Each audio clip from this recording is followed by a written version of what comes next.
Salut tout le monde et bienvenue dans l'épisode 16 d'En Famille, le podcast immobilier. Et aujourd'hui, ce soir, parce qu'il est le soir présentement, ça va être un épisode particulier. J'ai fait imprimer mes 95 dernières transactions, puis j'ai remarqué qu'à chaque transaction, j'apprends quelque chose, il y a quelque chose de spécial qui se passe.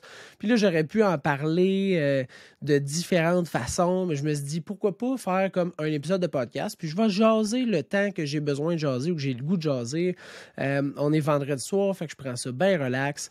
Auparavant, le vendredi, pour ceux qui me suivaient sur YouTube, je vloguais. Fait que je me faisais un gin tonic, puis je jasais de ma semaine, je jasais de mes transactions. J'aimais vraiment ça, faire ça. C'est quelque chose que j'ai arrêté de faire. Puis là, aujourd'hui, je reprends ça. Fait que je passerai pas au travers de mes 95 transactions. Aucune sacrément de chance que je fasse ça aujourd'hui. Mais je vais essayer de passer au travers d'une coupe de transactions. Puis je vais vous parler de comment ça s'est passé, cette transaction-là. Qu'est-ce que j'ai appris? Parce qu'il y a tout le temps une morale à tirer de chacune de mes transactions. Des fois, c'est des morales qui font mal parce que j'apprends sur des erreurs.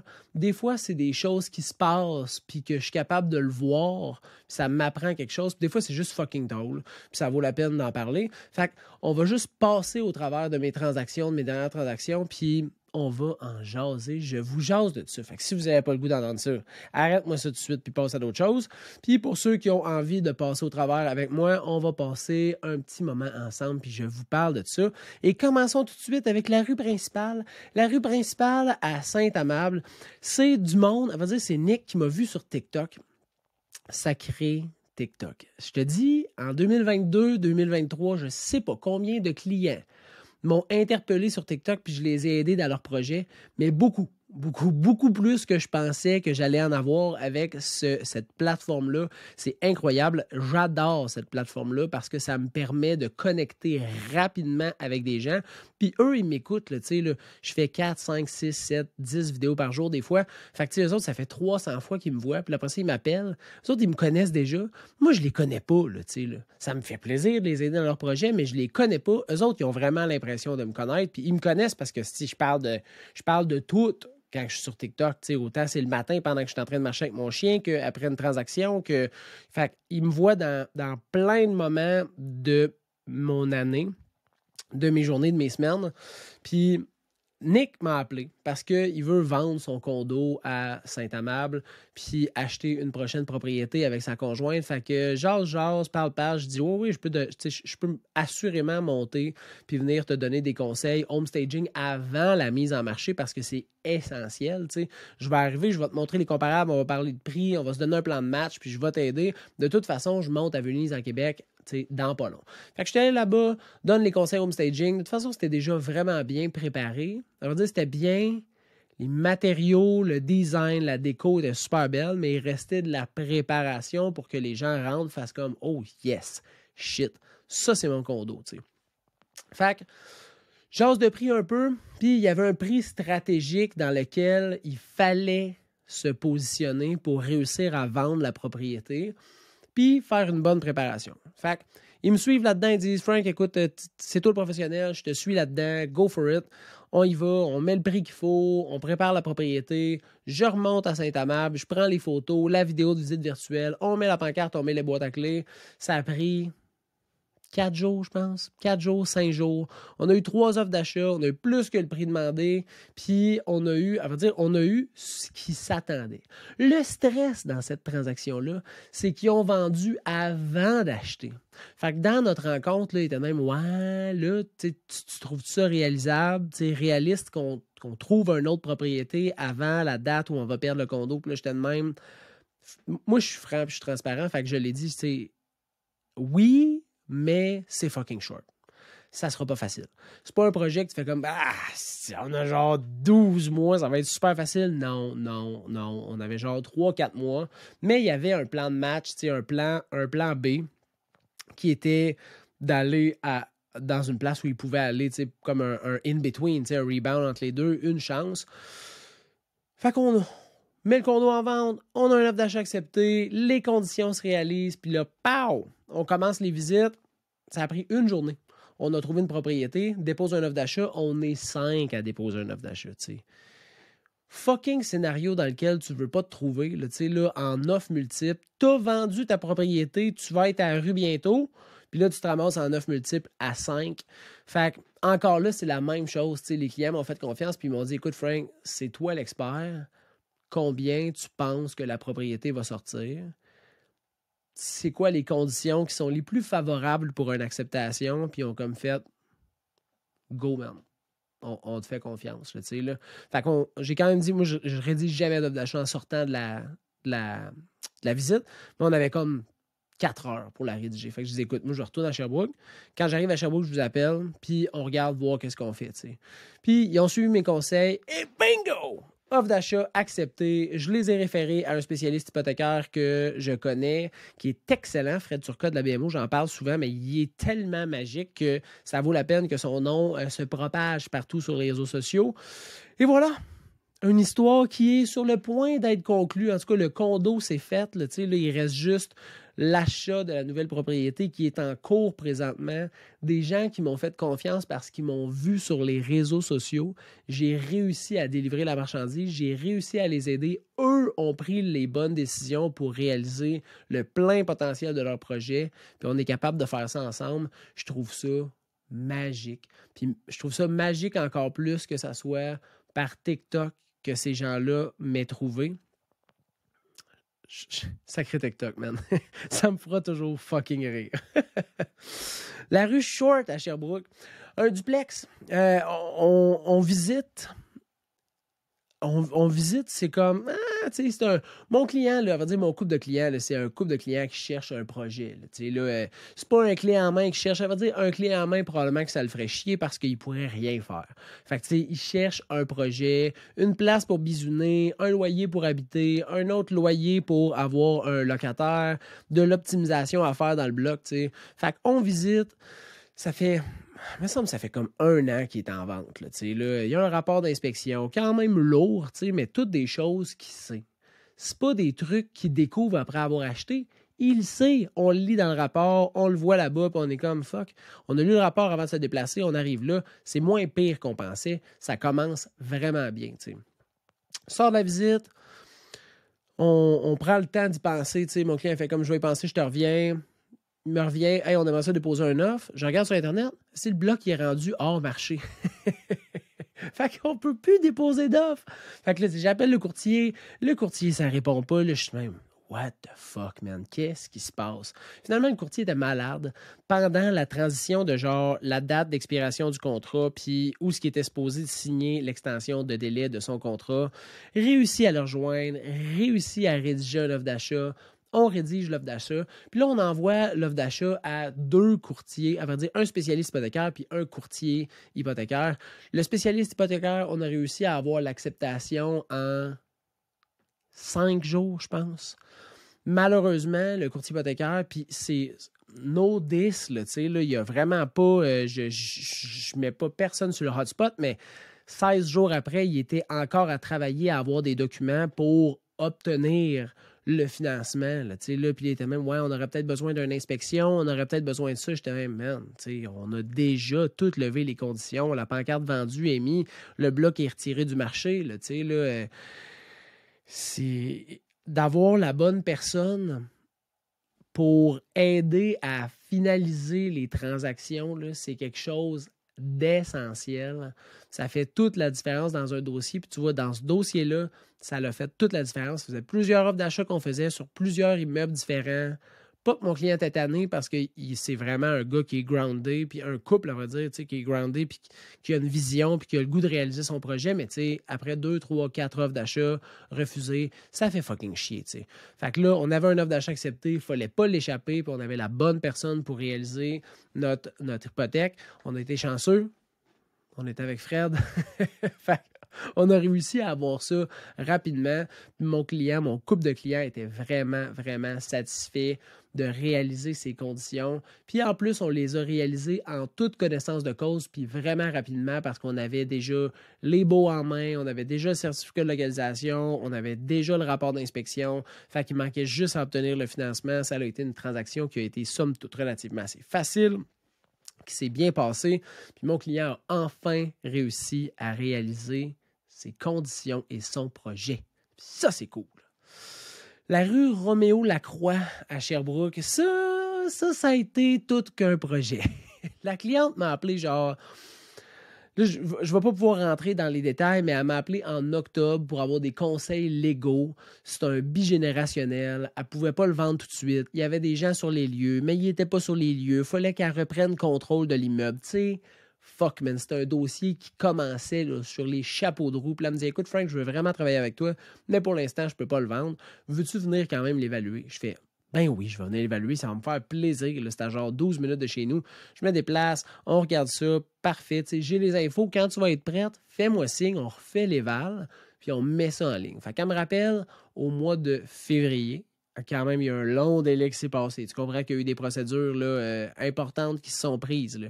Elle me dit, Frank, c'est prêt. Tu peux venir. Moi, je vais rester à Montréal, là, mais tu peux venir.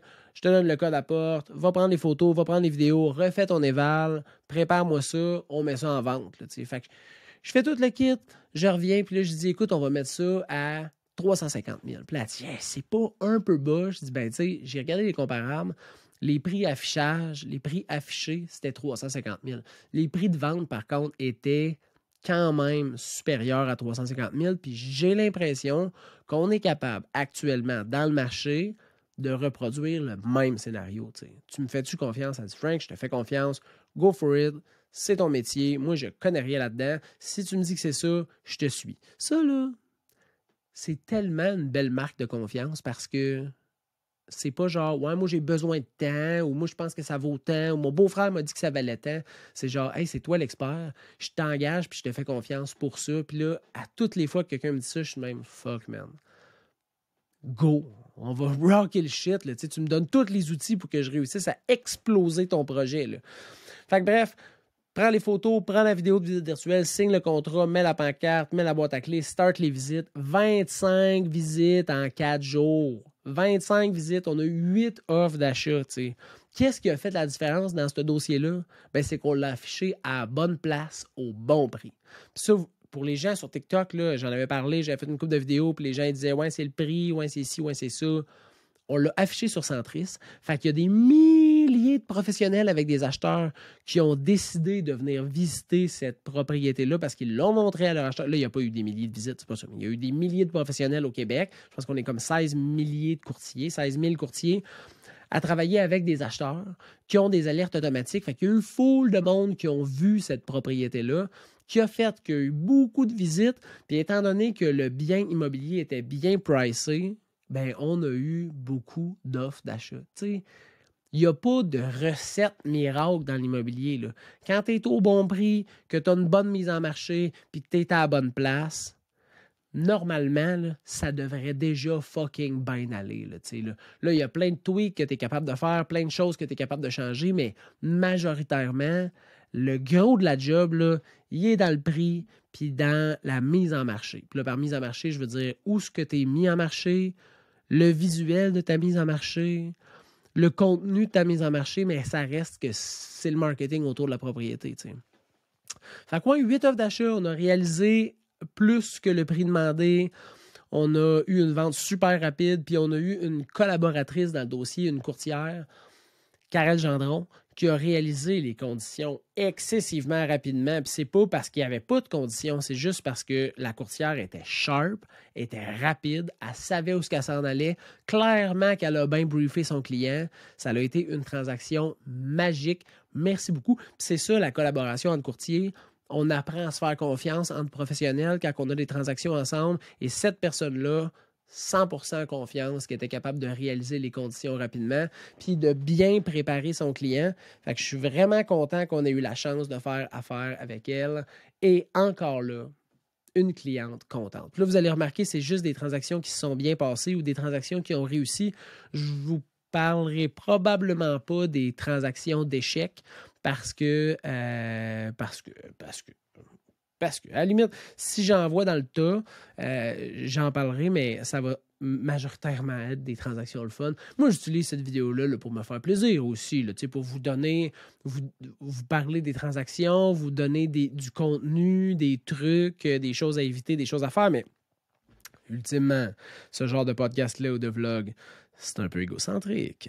C'est un peu pour moi. La rue des Hérons À Saint-Côme. Saint-Côme. Moi, j'étais à Sherbrooke. Saint-Côme, c'est fucking loin, man.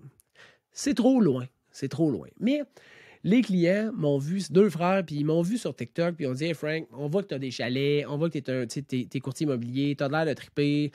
Tu as mis 2 chalets en plus à Whedon qui nous intéressent d'aller voir. On peut-tu travailler avec toi? » Je fais « Ben oui, qu'on peut travailler ensemble, ça va me faire plaisir. » Pour acheter un chalet locatif court terme, si je suis tout le temps partant pour aider les clients, c'est vraiment une niche de transactions qui m'intéresse au plus haut point, parce que j'en ai, je triple là-dessus. Fait que je suis totalement down. On va visiter à Whedon, ça marche pas. Ça marche pas pour eux. Top chalet, ils adorent la place, ils adorent le spot, tout est number one, mais premier chalet déjà qu'on visite, puis il aurait apprécié être plus de l'autre bord. Par l'autre bord, je veux dire fucking loin de chez nous, là, genre la Rive-Nord. Puis la Rive-Nord, pour moi, c'est un peu pain in the ass de me rendre jusque-là. Par contre, j'ai un collaborateur là-bas. Fait qu'il me sort genre 6-7 chalets, majoritairement pas loin de Saint-Côme. Puis là, hey, on aimerait ça aller voir ci, on aimerait ça aller voir ça, tu peux-tu nous envoyer les documents? Fait que là, tu sais, wow! Mon directeur des opérations, Danny, s'occupe de tout envoyer la paperasse, tout faire les vérifications pour être sûr que ça soit fait sharp, puis que ça soit magnifique, que ça soit tout envoyé par courriel. Danny est là pour me structurer, fait que ça va super bien. Une fois qu'on a spoté les 5 chalets à aller visiter, il faut encore se rendre à fucking Saint-Côme pour aller visiter. Mais c'est Charles Descoteaux, qui est présentement, je pense qu'il travaille pour Remax, ça arrive nord. C'est lui qui se déplace pour moi sur la Rive-Nord parce que c'est une personne en qui j'ai 100% confiance. Fait il se déplace là-bas physiquement sur les lieux, puis moi, je prends le reste de la job après. La négociation, suivi des conditions, l'aide pour la préparation de la promesse d'achat de chacune des conditions, rien oublier, faire les calculs de rentabilité, demander les revenus, les documents, les ci, les ça. Et on a réussi la transaction. Ben oui, une autre transaction qui a fonctionné. Puis tu sais, ça a été un calcul. Les chiffres étaient là, il y avait une bonne rentabilité dans le chalet. On avait un rapport d'inspection qui était disponible. On avait beaucoup de documents qui étaient disponibles. Fait que le courtier de la transaction avait super bien préparé tous les documents pour qu'on ait le moins de questions possibles à poser pour réaliser la transaction. Fait que ça s'est vraiment bien passé. Il y a eu un délai pour le financement parce que quand on achète un chalet locatif court terme, souvent, on va vouloir créer une compagnie qui va la détenir. Pas tout le temps. Il y en a qui vont acheter une résidence secondaire, mais si tu as l'optique de te partir quelques achats de chalets locatifs court terme, ça se peut que tu veuilles les rentrer dans une compagnie. Dans cette situation-là, on l'a rentré dans une compagnie. Fait que le temps qu'on fasse l'offre d'achat, au nom des clients et ou une compagnie informée, puis qu'on incorpore une compagnie, qu'on transfère l'offre d'achat au nom de la compagnie, qu'on demande le financement au nom de la compagnie. Ça l'a pris un petit moment supplémentaire, mais on avait un expert de l'hypothèque avec nous qui a pu nous aider et on a réalisé les conditions. Puis là, tu vois, ces deux gars-là vont acheter leur premier chalet locatif court terme. Assurément pas le dernier. Ça s'est bien passé. Puis moi, j'ai eu un fun noir à les aider parce que ce genre de projet-là, qui est d'acheter un chalet, c'est vraiment quelque chose qui me rejoint au plus profondément parce que, pas que j'haïs les blocs, là, mais tu vas pas profiter de ton 4,5 en famille parce qu'il y a 2 jours de lousse, là, puis tu veux profiter du lac. Non. Mais le chalet, oui. Fait que c'est vraiment un type d'investissement qui m'intéresse beaucoup. La rue Courtemanche à Magog. La rue Courtemanche à Magog, là, c'est une cliente... Ça non plus. Asti que c'était pas simple. Elle aussi m'a appelé quand même tard en 2022 pour faire l'évaluation d'une propriété, mais là, elle ne pouvait pas vendre pour l'instant parce qu'il y avait des gens dans la propriété. Ils étaient en processus de reprendre physiquement les lieux. Ça a pris un bon bout de temps, mais quand ils ont réussi à reprendre les lieux, bingo, ils m'ont appelé et ils m'ont dit « Écoute, Frank, on t'a pas fait travailler pour rien. J'aimerais ça que tu viennes à Magog, tu viennes évaluer la propriété puis tu viennes voir. » On arrive là. Il y avait de la job à faire, tu sais. C'est une belle propriété, là. Piscine creusée, 2 étages, de la grande fenestration. T'es à Magog, tu sais. C'était une belle maison avec un beau potentiel. Puis il y avait un flot, tu sais, un flot de maisons, là, vraiment intéressant. Fait que c'était tout en leur... Fallait faire une bonne préparation de cette propriété-là pour avoir le prix optimal. T'sais. Puis c'est ce qu'ils ont fait. Puis là, quand je dis préparer la maison, là, c'est que on a tagué toutes les choses qu'on voulait garder avec des petits post-it. Ça, c'est Olivia qui a fait ça, ma cliente. Puis après ça, elle a callé une équipe pour venir ramasser tout le reste. Donner du stock à des organismes, jeter du stock dans des containers, aller porter de la bouffe à des comptoirs alimentaires. Fait que, tu sais, de la job. Après ça, c'était vide. Moi, je passais au Canac. Le Canac, j'adore ça. Je suis passé au Canac, je suis allé acheter 650$ de cossins, de cadres, de plantes, de petits bibelots, de cache-pots. On a préparé la maison, pris les photos, pris la vidéo, mis ça en vente. On a eu, 36 visites à peu près. Je me rappelle plus combien d'offres qu'on a eu, mais on a eu quand même plus que... Il me semble qu'on a eu plus que 10 offres d'achat. Puis on a eu un prix largement au-dessus du prix demandé. Après ça, réalisation des conditions, inspection, financement, ça s'est super bien passé. On travaillait avec Marie-Pierre Bouchard de l'équipe La Fleur des Vies à Sherbrooke, qui est une perle, une perle, une personne terre à terre, super facile à travailler avec, super le fun à travailler avec. Il y a eu une inspection, il y a eu une négociation, on s'est entendu avec les propriétaires, on a closé ça, pas plus compliqué que ça. Ça a été magnifique. Et la leçon dans l'histoire, c'est, même si ça fait fucking chier tout ramasser, caler un container, aller aux banques alimentaires, demander à des organismes pour ramasser des affaires puis aller le porter, ça vaut la peine. C'est souvent là, des dizaines de milliers de dollars de plus dans votre transaction que vous êtes capable de faire avec de petits changements. Là, je dis de petits changements, mais tu sais, c'est du temps. Ça coûte pas grand-chose. Là, tu sais, ça a coûté 650$ de cochonnerie chez Canac, puis du temps, tu sais, ultimement. À vrai dire, les containers, ça a probablement coûté fucking cher. Mais pas autant fucking cher que ce que ça l'a donné en surenchère. Fait que la préparation de la maison, là, c'est vraiment, vraiment quelque chose que vous devez garder à l'esprit comme en numéro 2, mettons. Le prix, avoir un juste prix. Puis après ça, la préparation là, pour que le marketing soit super, super, super bien fait. Puis que ça attire le plus de monde possible. Parce que tu sais, quand tu es sur ton cell là, chez vous, là, puis que tu regardes, mettons, tu swipes les réseaux sociaux, là, pour attirer ton attention, t'as pas tant de temps. Tu sais, là, t'as 2 secondes, 3 secondes. Ben, c'est la même affaire pour quelqu'un qui cherche une maison. Quand il swipe les maisons, tu as 2 secondes, 3 secondes, puis après ça, il va peut-être aller à la deuxième, puis à la troisième photo. Puis là, tu veux qu'il continue à regarder les photos, qu'il clique sur la vidéo virtuelle, qu'il regarde. Fait que, tu sais, prépare bien ta maison. Une petite dernière à soir. Après ça, j'ai quand même 95 propriétés à vous parler. Fait qu'on va y aller bloc par bloc, petit peu par petit peu. T'sais. La dernière à soir, elle n'est pas dans ma liste de transactions réussies, elle est dans ma liste de transactions échouées. Je vais vous en parler parce que j'ai une grosse morale à apprendre, un gros apprentissage à apprendre de cette transaction-là. C'est une transaction qui a été retirée du marché v'là 2 jours. Okay? C'est frais. La tristesse dans mon cœur est encore là. C'est une situation où les deux propriétaires n'avaient pas nécessairement... Puis là, tu sais, je peux pas parler de la transaction puis de chacune des facettes de la transaction, mais je vais résumer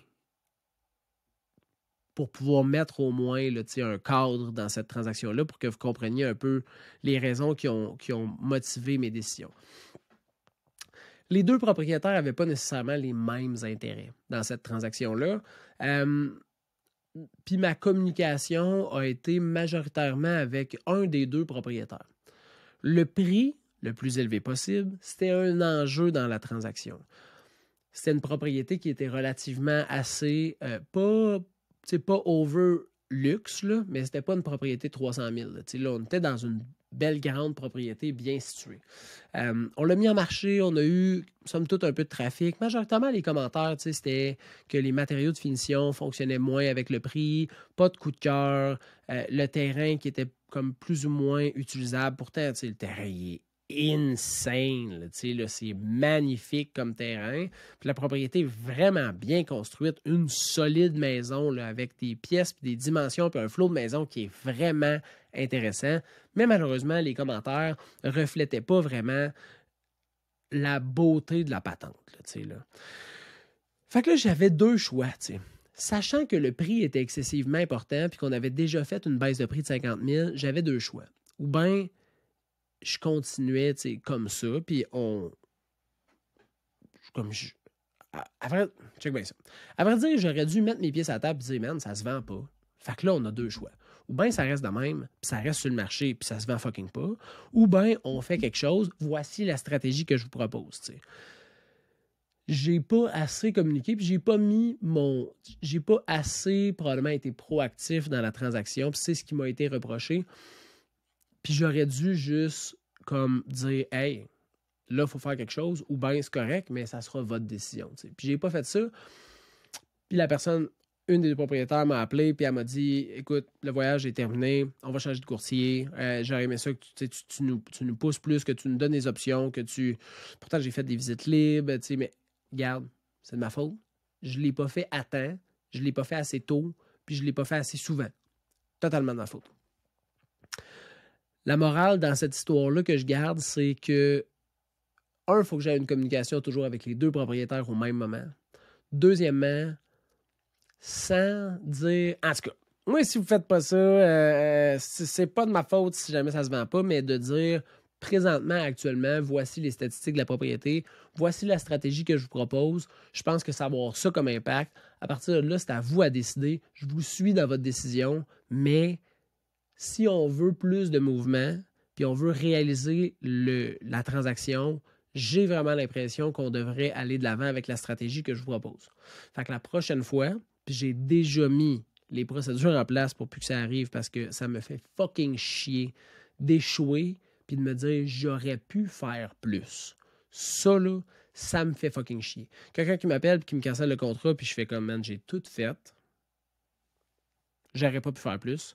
Ben là, tu sais, c'est pas... J'aurais rien pu faire de plus. Mais là, j'ai un goût amer parce que je suis d'accord avec la propriétaire. J'aurais probablement pu faire plus. Est-ce que de leur côté, il y aurait pu aussi avoir plus de feedback et dire, écoute, François, là, je commence à être écœuré. Puis je pense qu'on pourrait peut-être essayer de faire quelque chose. Mais c'est pas grave. C'est moi le professionnel. C'est à moi de proposer ces alternatives-là. Fait que je finis ce petit podcast-là aujourd'hui avec une prise de conscience. La communication, j'ai toujours trouvé que c'était quelque chose d'important. Tout le monde comprend, tout le monde sait que c'est un point excessivement important dans une transaction, puis dans un couple, dans une amitié, dans une relation de travail, peu importe, la communication, c'est excessivement important. Mais dans une transaction immobilière, surtout dans une transaction qui va pas à un rythme effréné, puis qui ralentit, puis qui stagne à la limite, la communication puis la proposition d'alternatives, c'est excessivement important pour garder, du moins du côté du courtier, pour garder la confiance de son client. Puis moi, ça, je l'ai perdu, puis regarde, ça m'a coûté le mandat. Ils vont probablement le remettre sur le marché avec un autre courtier, probablement moins cher. Ça va tomber en nouveauté.